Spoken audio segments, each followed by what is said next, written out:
joining us now to discuss from TheBlaze, the incomparable Christopher Bedford is here. Hello, Chris. Good to have you with us, sir. Great to be here, dude. All right, so Kamala Harris, the big thing that they're trying to do to us this past weekend, I love how they shift up gears every week to try something else to see if we'll buy this. This past weekend, they were like, oh, she's the campaign of joy. They're very joyful. Are you picking up a lot of joy from the Kamala Harris campaign? Yeah, well, they're pretty happy with their poll numbers for sure, and I think that's what we're going to be seeing this week. At the DNC is a whole lot of joy, but yeah, that's what they've been doing. It's all about vibes. I mean, this morning, reading the New York Times morning newsletter, they talked about Kamala Harris's muscular patriotism was the word that they used. And they had a picture of a woman in the crowd wearing one of those internet meme shirts of Kamala Harris dressed as Captain America. And this is their example. And, of course, you have to look at the basic polling of the Democratic Party compared to the Republican Party to find the massive differences in the amount of people who think this is actually a great country versus those people who think America was never great. But there's not a lot of muscular patriotism in the Democratic Party, but this whole campaign is going off of vibes. And right now, vibes are a powerful thing in American politics. They often trump fact. Yeah.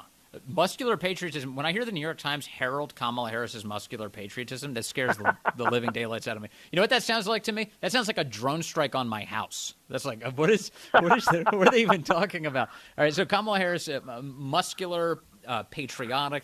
This week for TheBlaze, you write that this is similar to something they've done for a different female Democrat politician. What did you conclude? Well, there's a lot of echoes here to the Democrats in 2016. You've got Kamala Harris and Hillary Clinton actually have a lot more in common than maybe either would like to admit. I mean, both of them have fancy titles, of course, in their past resume, but both of them really suffer, both internally and around, with appearing natural, with working with crowds, with actually being liked despite their successes in life. Likability is not particularly high.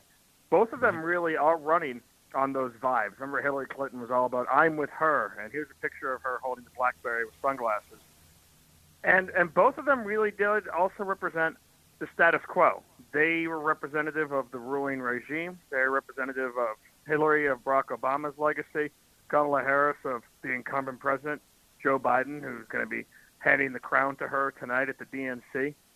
And both of them really, because of this kind of mechanicalness and this blatant mocking of Ellenism and the failure of the vibes to really reach past their party diehards, were unable to unite the kind of political coalition that Barack Obama had created of working-class whites and black voters and Hispanics and women and the college-educated and the environmentalists and the union people.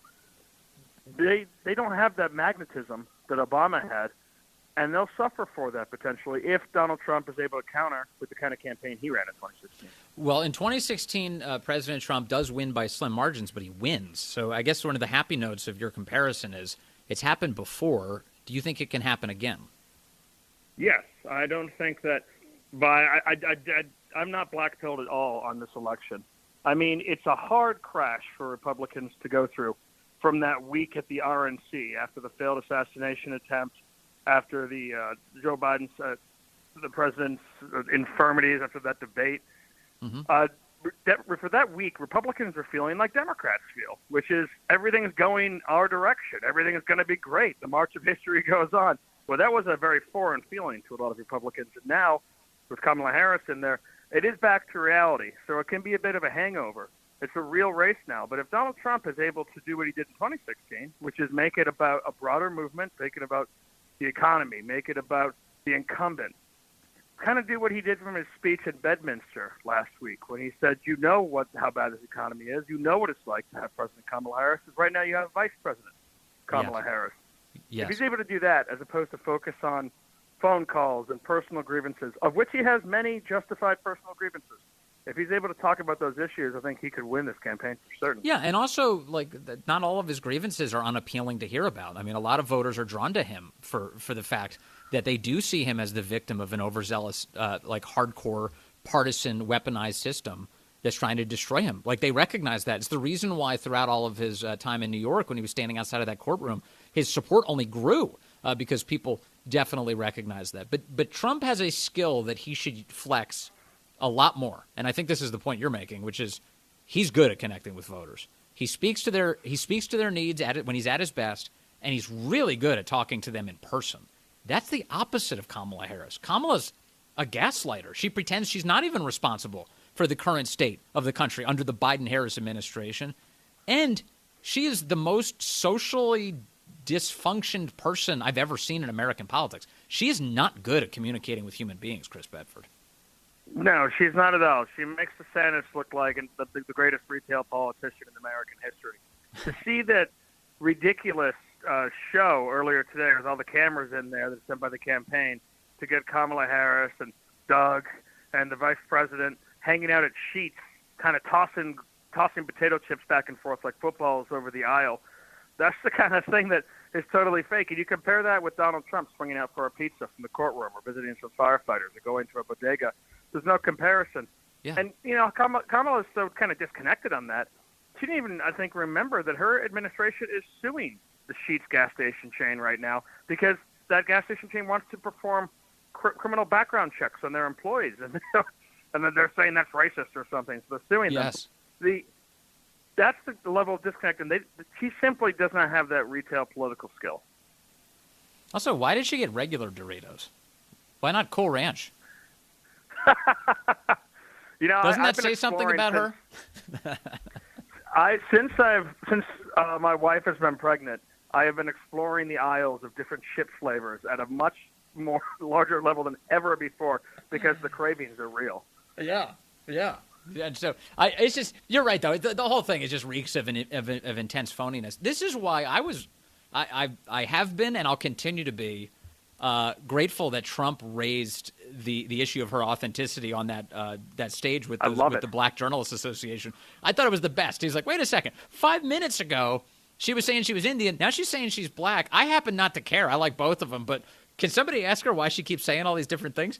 And everyone went crazy. The media went crazy about it. But it was Trump's ability, his unique ability, to basically force them to cover what he wants them to cover, which is Kamala's a phony.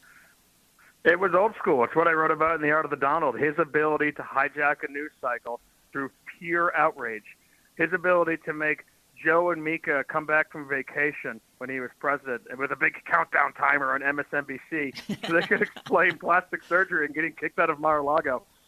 His ability to dominate that conversation, and I loved your take on that and wrote about it too at the Beltway brief, that he let the other politicians, let the normie Republicans answer the question by saying, well, she's a phony on this, she's a phony on that, she's pretending that her entire political career doesn't exist, she's disavowing the things that she championed, that she's disavowing the bills that she that she was a patron of when she was a senator, and draw it away from that. But Donald Trump got the conversation started, and he changed it from the dumb stuff about the dumb fake internet stuff about J.D. Vance into a real issue with Kamala Harris, that she's a fraud. Yeah.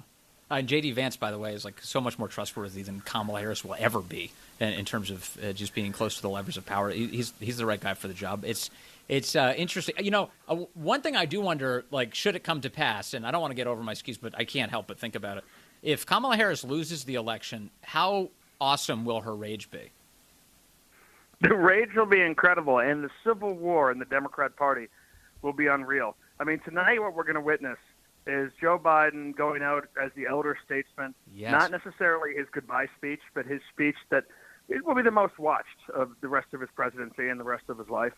Isn't it kind of humiliating, though, that he's doing night one? Well, I guess it's the kickoff, but yeah, he's going on vacation right after that. He's not interested in the latter hand, and he's kind of the whole point is he's got to get out of the way. They kicked him out. He's done. But I mean that's the lowest billing position you could have is night one at the convention. He's the sitting president of the United States. Under normal circumstances, you would think that he would be introducing Kamala Harris, and I raised this at the top of the program today, but it's pathetic that they're burying him on the first night and bidding him adieu. Jill Biden, I was wondering if she'd even speak. She hates Kamala. She is speaking tonight.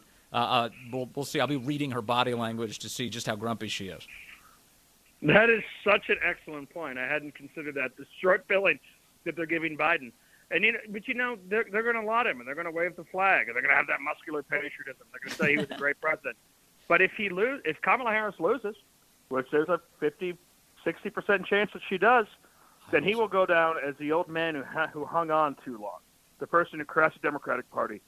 And the bloodletting that you've seen between AIPAC and the moderate Democrats and then the more radical progressive Democrats, especially since his campaign is literally pushing wage and price controls, that civil war is going to look like just a preview of the violence that's going to come inside the Democratic Party if she loses.